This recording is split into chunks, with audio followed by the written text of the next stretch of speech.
Les disciples d'Emmaüs sont donc revenus avec les 11 autres apôtres et ils partagent l'échange de la joie de Pâques. Le Christ est vraiment ressuscité, oui, il est vraiment ressuscité, il est apparu à Simon. Nous avons déjà évoqué cette apparition, entre guillemets, puisque l'Évangile ne l'évoque qu'en creux, à Simon-Pierre au matin de Pâques, quand il va au tombeau vide. Ce soir, alors que les 11 apôtres et les disciples d'Emmaüs partagent la joie de la résurrection, voilà que Jésus lui-même, en personne, se tient au milieu d'eux. Et il leur dit « Paix à vous ». Le mot employé peut évoquer simplement le bonjour, mais ce bonjour est habité, n'est pas quelque chose d'une interlocution routinière. Il implique une ouverture du cœur et un engagement. Ce bonjour contient la paix de Dieu. On a l'impression donc, en fait, comment réagissent-ils? Ils sont saisis de stupeur et d'effroi, ils s'imaginent voir un fantôme. C'est quand même incroyable. Ils viennent de partager la joie de la résurrection, et quand le ressuscité est là, eh bien, ils n'arrivent pas à y croire. Donc au fond, ils savent leur catéchisme, ils savent que le Seigneur est ressuscité, mais ce n'est peut-être pas encore une foi vivante. Et nous sentons bien l'interpellation pour nous. Nous aussi, nous y croyons, mais quand il se présente, et il se présente aussi pour nous, eh bien, nous n'y croyons pas vraiment. Ils croyaient voir un fantôme. Donc, cette apparition au soir de Pâques aux disciples réunis nous pose vraiment la question de la réalité de Jésus, de sa présence dans nos vies. Nous voudrions une présence au fond comme la nôtre. Nous voudrions ramener Jésus à ce qu'il était avant. Nous voudrions ramener Jésus à ce que nous sommes. Nous voudrions attirer Jésus à nous. C'est bien l'image de notre prière. Et nous nous tournons vers Dieu et nous lui demandons de faire ce qu'il nous faut, ce dont nous croyons avoir besoin. Mais ramener Jésus à cette présence-là, c'est échanger évidemment un plus et nous mettons un moins à la place. Ce n'est plus sa présence réelle. Trop souvent d'ailleurs, nous aussi, notre présence côte à côte n'est pas une présence réelle. Nous sommes là, mais nous sommes ailleurs. Et la personne est là, mais nous ne la voyons même plus. On ne s'occupe pas d'elle. C'est peut-être une présence physique, c'est une présence trop habituelle, mais ce n'est pas une présence réelle. Et la présence du ressuscité nous invite à découvrir ce qu'est une présence réelle, une présence du cœur. Une présence réelle suppose que je lui fasse de la place. La présence physique, elle est là. Elle s'impose peut-être en moi de manière extérieure, quelquefois violente, mais en fait, elle ne débouche pas sur la rencontre avec mon cœur. Pour qu'elle débouche sur la rencontre avec mon cœur, il faut que mon cœur s'ouvre. Alors la personne est vraiment présente, parce que moi je lui suis présente. La présence est un échange.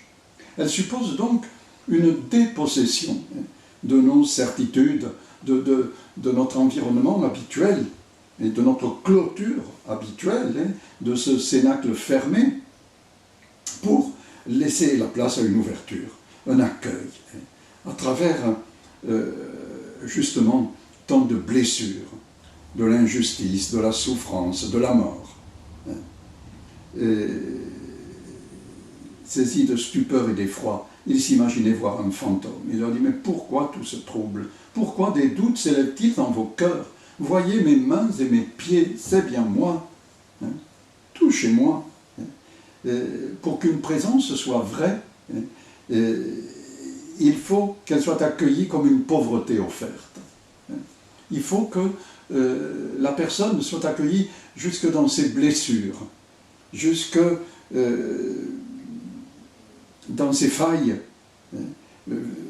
dues à l'injustice, dues à la souffrance, et dues même à la mort. C'est pourquoi, bien souvent, nous disons que les morts doivent continuer à nous être présents. Mais alors que, quand ils étaient vivants sur la terre, nous pouvons étions habitués à eux, ils étaient présents, mais finalement on ne s'en occupait pas trop. Maintenant, pour qu'ils soient vraiment présents, il faut que notre cœur s'ouvre. Si notre cœur ne s'ouvre pas, ils s'évanouissent. Et effectivement, ils sont morts. Mais si mon cœur se laisse provoquer, alors je suis ouvert à une autre dimension de moi-même.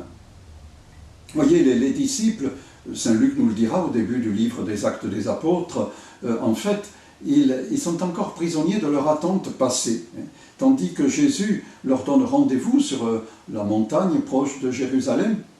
Il le rencontre et l'interroge. Est-ce maintenant que tu vas rétablir la royauté en Israël? Ils attendent toujours quelque chose qui les ramène à eux. Il faut qu'ils abandonnent tout cela. Jésus, c'est cet innocent condamné qui fait toucher sa chair abîmée. Nous en avons un exemple très, très vif dans la naissance de la foi chez les premiers chrétiens, notamment dans cette rencontre de l'apôtre Paul avec les chrétiens de Galatie, dans la Turquie actuelle. Cette lettre aux Galates est admirable parce qu'elle traduit vraiment l'élan de l'apôtre qui essaie de communiquer la bonne nouvelle dont il est chargé à ces Galates qui ramènent tout à l'ancien monde. Et ils ont écouté après Paul des prédicateurs juifs qui veulent noyer la foi en Jésus dans les vieilles coutumes juives. Et l'apôtre dit, mais sous vos yeux a été représenté Jésus crucifié. Or, ils n'ont pas eu d'apparition de Jésus crucifié. Jésus crucifié, c'était Paul. C'était Paul qui était malade quand il est arrivé chez les Galates.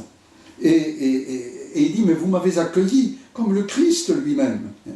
Je vous laisse quelques références si vous avez le temps de noter et d'aller le voir, parce que c'est touchant, nous voyons. Sinon, nous faisons du roman avec les apparitions du ressuscité. Non, mais il vient à notre rencontre à nous aujourd'hui. L'apôtre est crucifié avec le Christ, dit-il au chapitre 2, verset 19 de l'Épître aux Galates. Sous les yeux des Galates ont été présentés les traits de Jésus crucifié. Chapitre 3, verset 1. Et par le baptême, eux-mêmes, du coup, ne font plus qu'un avec Jésus. Donc, du coup, c'est leurs blessures à eux. C'est plus simplement les blessures de Paul, c'est les leurs, qui ne font plus qu'un avec Jésus. Galates 3, 28. En Paul malade, ils ont reconnu le Christ Jésus. Galates chapitre 4, verset 13, 14. Pour que le Christ soit formé en eux. Ce n'est pas seulement une constatation extérieure. C'est pour que, reconnaissant le Christ, ils deviennent Christ. Par le baptême et par la foi, bien sûr. Chapitre 4, verset 19. Ainsi, ce qui les unit à Paul, ce qui les unit entre eux, ce qui doit unir l'humanité entière, c'est la croix de Jésus. Et Paul termine sa lettre en disant qu'il emporte les marques, mais le mot grec, c'est les stigmates. Paul porte les stigmates de Jésus crucifié. C'est tout à fait à la fin de la lettre aux Galates, chapitre 6, verset 14, verset 17. Eh bien, cette expérience du toucher que Paul propose aux Galates, c'est celle que les premiers disciples ont vécue dans le cénacle de Jérusalem au contact de Jésus crucifié, ressuscité. Il les invite à entrer dans cette vie nouvelle. Il a traversé la mort et il est entré dans la vie. Désormais, eux aussi doivent le suivre sur ce chemin. Touchez-moi, rendez-vous compte qu'un esprit n'a ni chair ni os, comme vous voyez que j'en ai. Je ne suis pas le produit de votre imagination. Pour nous, c'est très important, cette apparition du ressuscité, parce que vraiment, il s'est imposé aux apôtres qui n'étaient pas prêts. Entendre la belle annonce qu'il est vivant, oui, c'est extraordinaire, mais du coup, ça y est, nous repartons comme avant. Maintenant, ça y est, ça va marcher. Ce que Jésus nous a promis, ce que nous avons compris, ça y est, ça va se réaliser. Et voilà que Jésus est ramené à l'ancien monde. Non, c'est lui qui, à travers les blessures qu'il leur montre, va leur faire comprendre le sens de leurs propres blessures et va révéler, à travers cette souffrance offerte et unie à la sienne, la présence de la vie.